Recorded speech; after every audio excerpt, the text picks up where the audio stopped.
Given 24 hours to digest kind of what's happened last night, what are your thoughts on just how it's all evolved and what happened in the game? My thoughts are the same. I think the only thing that I probably would have done differently is save that for the clubhouse. I got 2 kids at home asking me questions about it, and I have to, explain to them, be a good parent, and try to explain to them emotions and, what goes on the field sometimes. You can try to control those things. Sometimes it happens. It's something that you don't want to do, but as a player and an emotional player, a passionate player, sometimes it comes out that way, and that's just the state of competition. So, I regret, using the profanity out in front of everyone like that a little bit, but at the end of the day, it's about winning games for me, and like I said last night, I've been struggling, and to come up with a big hit like that was emotional jolt. So that's probably the only thing that I would have changed. Was there someone other than your teammates who was repping the word sport? No. Nobody behind the dugout, no fans? No. Because Andy seemed to have a little different story than you did. Okay, well, Andy didn't say anything. It was my actions. It wasn't his. Right. No, but he thought what you did was a little inappropriate. He said it wasn't appropriate. I just addressed that. Right. I know, but he just seemed to have a different take on it. Has he talked to you since then? Yeah, we've all discussed it. Mm-hmm. Can you say what was discussed? No, I'm discussing it right now. Okay. Yeah. Cool. Ian, any disciplinary action or anything going forward expected? Not that I'm aware of. Right. Are you surprised it kind of blew up the way it did? Yeah.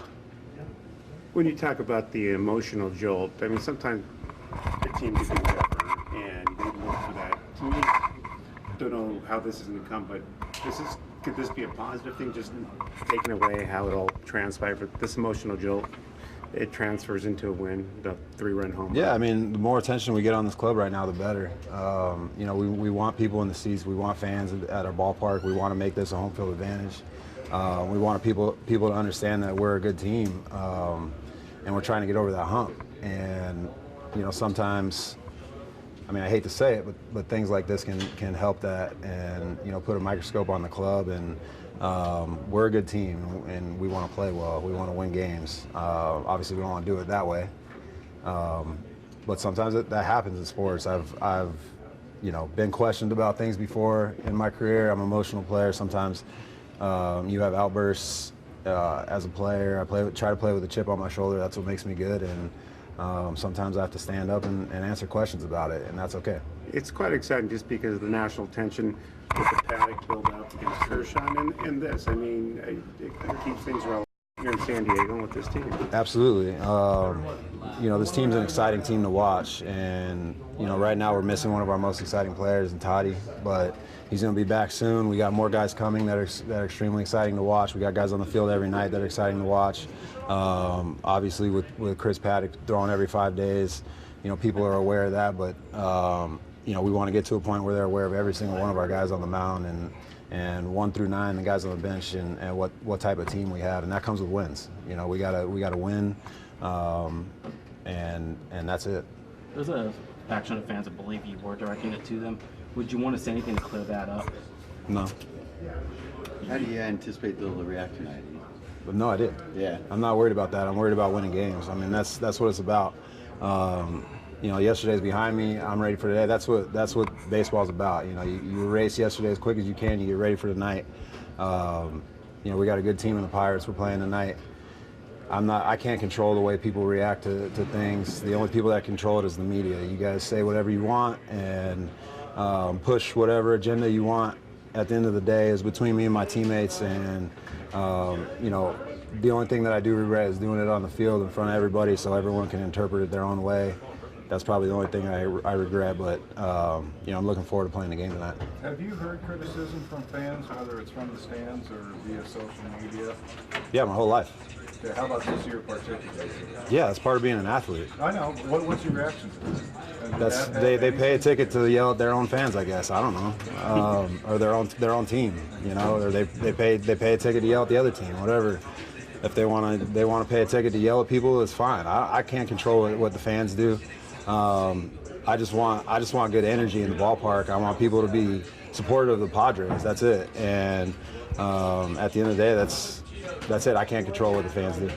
Ian, have the fans ever gone too far with something they've said to you?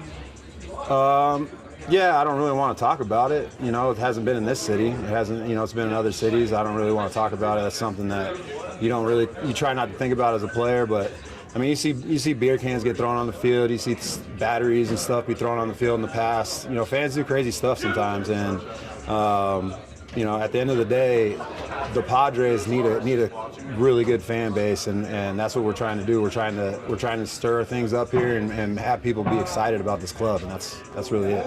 You are a veteran guy. Do you have to have any conversations with guys in here about reaction, or do you know what I mean? Like, do you have to kind of clear that up as to how to act or not to act, or do you think that's just something? No, I mean, personal? everyone acts differently. We saw Chris Paddock super emotional when he was pitching against the Mets, and no one's going to tell him not to do that.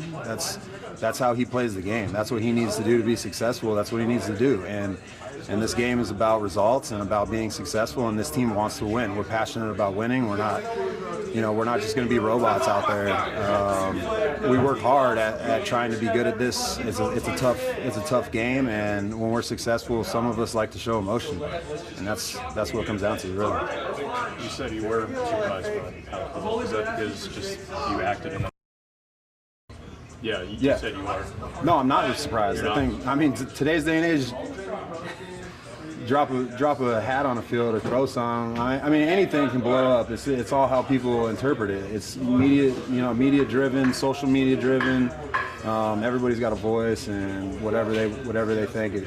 Things blow up very quickly in this day and age, and that's the way it is. That's what people, us as athletes, in any sport. That's just what we deal with now. So you said this is your way of firing up your teammates. Was it something that came to you in the moment, or were you planning to do something like that if you got a big hit? No, I wasn't planning on it. It just happened. I mean, if I'm planning on screaming like that and F words and all this stuff, then I probably need to be somewhere else. But it definitely wasn't planned. It was just, I was excited. I was in the moment. Saw my teammates trying to fire them up, get them going, keep them going, whatever.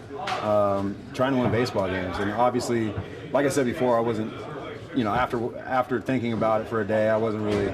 It's not how I want to act on the field. When you get a call from your 10-year-old daughter asking you what happened and why you did that, and you got to explain it. It's difficult, but at the same time, that's the way I play the game, and I'm not going to try to bury my emotions or my passion. I'll stand up and answer questions if something like this happens again. That's the way it goes. Thanks.